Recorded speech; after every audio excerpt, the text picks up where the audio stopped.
चला आज आपण वाळवणार आहोत कांदा, ते पण वर्षभरासाठी। तर मी इथे घेतलेला आहे 10 किलो कांदा।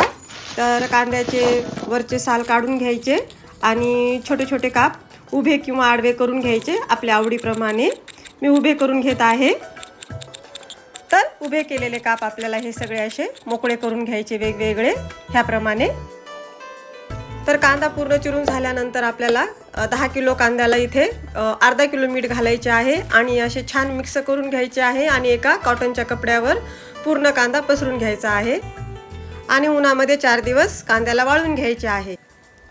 हा वाळलेला कांदा तुम्ही बिर्याणी, पुलाव किंवा कोणत्याही भाजीसाठी वापरू शकता। यामुळे आपला स्वयंपाकाचा वेळही वाचतो आणि चवही छान येते। जास्त तर हा कांदा काळा मसाला तयार करायला वापरला जातो। तर हा झाला तयार आपला वर्षभराचा वाळवणीचा कांदा। व्हिडिओ आवडल्यास लाईक आणि शेअर नक्की करा। Thanks for watching. Bye bye.